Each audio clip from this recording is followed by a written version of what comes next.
I've almost beaten to death, if you'd call that bullied. We owe it to the world to do our part too. My daughter! These are the most emotional moments of billionaires' lives. And first up, Elon Musk couldn't help but tear up when his idols crushed his dreams. You know, there are American heroes who don't like this idea.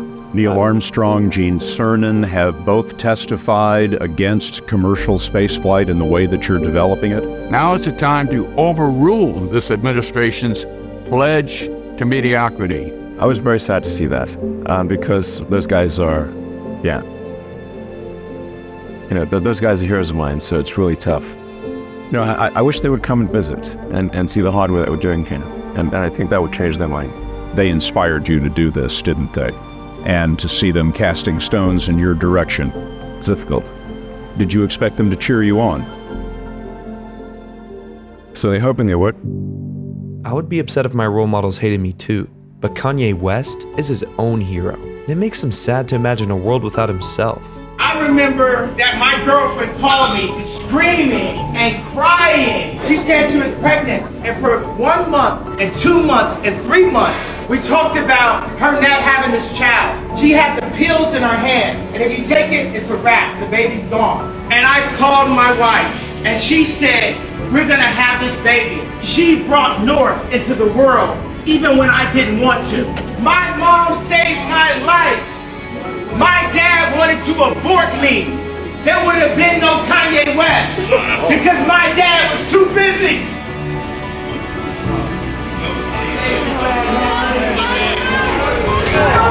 My daughter!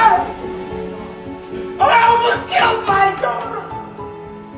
Damn, just the thought of losing someone you love can get you emotional. So you can imagine the impact Steve Jobs' death had on the ones closest to him. I'll never get this memory out of my head, just where I was, just getting a phone call from a reporter. And they just said, have you heard the news? And I instantly knew what that meant. And it was just a total shock. To me, he was just always so kind, such a good friend. And I'm just going to miss him. Thank you. No one wants to die. Even people who want to go to heaven don't want to die to get there. And yet, death is the destination we all share. No one has ever escaped it. And that is as it should be, because death is very likely the single best invention of life. It's life's change agent. It clears out the old to make way for the new. Right now, the new is you. But someday, not too long from now, you will gradually become the old and be cleared away. Your time is limited, so don't waste it living someone else's life. Steve meant so much to me and so much to all of us. There's not a day that goes by that we don't think about him. Steve's vision and passion live on here at Apple Park and everywhere in Apple. Today and always, we honor him. Of course, Steve's friends are going to get emotional over losing him. But this next billionaire got angry over giving money to the poor. Because when Elizabeth Warren proposed a 2% tax on all billionaires, Leon Cooperman went off. The idea of vilifying wealthy people is so bogus. Every year someone's going to calculate their net worth and then write a check to the government at 2% of their net worth. It's crazy. I don't need the government giving away my money. If it's starting to look like Elizabeth Warren has a reasonable chance of winning, the stock market already will be down quite substantially. And because the country is being torn apart. I mean, I think it's kind of obvious people can not only see the emotion on your face, but hear it in your voice when you talk about this, Lee. Why? I care. Care about what? Your own pockets? Oh, boo-hoo! Let me play a sad song for you on the world's smallest violin. Nothing makes a billionaire cry like a baby more than losing $1. And Kim Kardashian is known to cry like a baby too. And when she told the story of her getting robbed, she just couldn't keep it together. The robbers are dressed as policemen. Is that what I infer here? But they brought in the concierge from downstairs, handcuffed, with a gun up to him. And then the guy goes, the ring. And I had put it up by the side of my bed. So I handed him my ring. And then he grabbed me, and I was wearing a robe, and I wasn't wearing anything under it. No. I don't want to ruin my makeup. So I was like, okay, this is like the time I'm gonna get, it's like, just prepare yourself. But then he tied me up with duct tape. I saw he found my whole jewelry box and like held it up like, aha, you know, like we got it. And I'm like, what is happening? Are we gonna die? Just tell them I have children. Like, I have babies, I have a husband, I have a family. Like, I have to get home. Tell them take anything. I'll never say, like, I saw them, like, take everything. I saw him have a gun out to me, and I was like, okay, this is it. And I just kept on thinking about Courtney. I kept on thinking she's gonna come home, and I'm gonna be dead in the room, and she's gonna be traumatized for the rest of her life if she sees me. And then he picked me up and he put me on the floor and ran. Now that's scary for anyone, but did you know Elon Musk was scared of his own father? Did you have a happy childhood? No, it's terrible. Are you serious? Yes. Why was it terrible? It was very violent. It was not a happy childhood. My father has serious issues. I do know that you were bullied at school and had I was almost beaten to death, if you'd call that bullied. So you didn't have a happy childhood. No. And if you didn't think the abuse was enough, Elon's dad literally had children with his own stepdaughter. I had a little boy with the daughter of a woman that I was once married to, and I am certainly not ashamed. Oh, Elon's dad is disgusting. Kinda like Bill Gates. Because a year after Bill and Melinda Gates announced their divorce, they finally told the world the truth. There was one report that said it was multiple affairs. Do you care to say anything about that? You know, I think those are questions Bill needs to answer. Okay. Did that happen? Were you unfaithful in your marriage? Is that one of the reasons there was a divorce? Yes, I caused pain, and I feel terrible about that. You know, it was also widely reported that Bill had a friendship or business or some kind of contact with Jeffrey Epstein, and that was very upsetting to you. Did that play a role in the divorce at all in this process? Yeah, as I said, it's not one thing, it was many things. But I did not like that he'd had meetings with Jeffrey Epstein, no. I also met Jeffrey Epstein exactly one time. Did you? Yes, because I wanted to see who this man was. And I regretted it from the second I stepped in the door. He was abhorrent. He was evil personified. I had nightmares about it afterwards. So, and you shared that with Bill, and he still continued to spend time with him?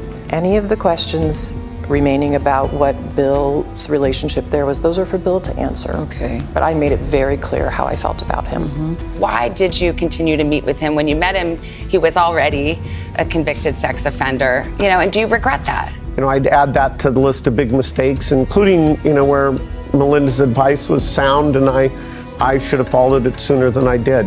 You never saw anything where you thought, this doesn't feel right. Linda kind of had a visceral reaction the first time she met him. No, he was a bad person. I met with him a number of times. I had a reason that I thought those meetings would lead to something good, but I shouldn't have done them. 27 years down the drain. Yeah, he's never forgetting that. But Biden probably wants to forget the car accident that changed his life forever. When I was a 29-year-old kid, I got elected to the United States Senate, and I got a phone call like you guys got, saying that my family had been in an accident. You just felt it in your bones. Something bad happened. But the call said my wife was dead, my daughter was dead, and I wasn't sure how my sons were going to make it. They're Christmas shopping, and a tractor trailer broadsided them in one instant. Killed two of them, and, well, for the first time in my life, I understood how someone could consciously decide to commit suicide. Not only did his wife and daughter pass away, more recently, he lost his son Beau to brain cancer. And on the day before Biden's inauguration, he just couldn't hold back his tears. You know, it's kind of emotional. I am proud to be standing here doing this from the Major Beau Biden. I only have one regret. He's not here. We should be introducing him as president. Love him or hate him, Joe Biden's been through a lot, and Zuck feels for people who have been through a lot too. Maybe you're asking yourself, can I really do this? Remember when I told you about that class I taught at the Boys and Girls Club? One day after class, I was talking to my students about going to college, and one of my top students raised his hand and said that he wasn't sure he could go to college because he's undocumented. He wasn't sure if they'd take him. Last year, I took him out to breakfast for his birthday, and I wanted to get him a gift, so I asked him what he wanted, and he just started talking about struggles that he saw other students in his class facing, and finally said, you know, I'd really just like a book on social justice.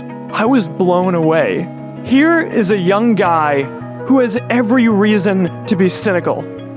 He wasn't sure if the country he calls home, the only one he's known, was gonna deny him his dream of going to college. But he wasn't feeling sorry for himself. He wasn't even thinking of himself. He has a greater sense of purpose, and he's gonna bring people along with him. It says something about our situation today that I can't even say his name because I don't want to put him at risk. But if a high school senior who doesn't know what the future holds for him can do his part to move the world forward, then we owe it to the world to do our part too. Wow, who knew an android could get so emotional? And even Trump has feelings, like the time he acknowledged a widow of a soldier and they broke down. We are blessed to be joined tonight by Corinne Owens, the widow of U.S. Navy Special Operator, Senior Chief William Ryan Owens. Ryan died as he lived, a warrior and a hero, battling against terrorism and securing our nation. For as the Bible teaches us, there is no greater act of love than to lay down one's life for one's friends. Ryan laid down his life for his friends, for his country, and for our freedom. Ryan's legacy is etched into eternity. Thank you.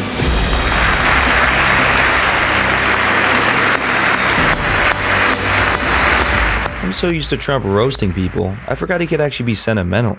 But at least he was genuine. Jeff Bezos' emotional moment was completely fabricated, because during a night shift at an Illinois Amazon factory, everyone was working like normal when out of nowhere, a tornado siren went off. Even though there was plenty of time to get everyone to safety, management forced employees to stay at the facility, but that was a deadly mistake. They told us that they couldn't leave. My dad wanted to leave at 8:20. That tornado didn't touch down for almost 20 minutes later. He could have been home. In just a few seconds, the tornado shredded through the building, causing the roof and walls to collapse. There's no reason that 11-inch thick concrete should be falling onto people.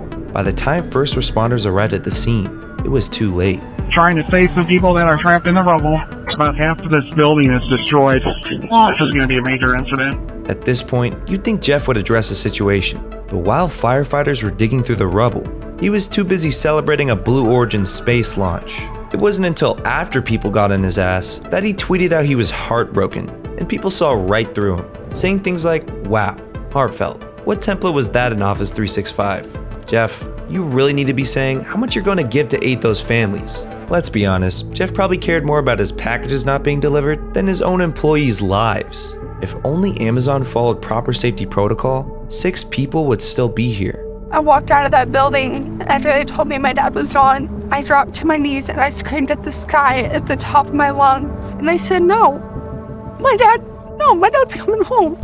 The only thing I know is that my son went to try to tell somebody to get to shelter, and the ceiling collapsed on him and he died.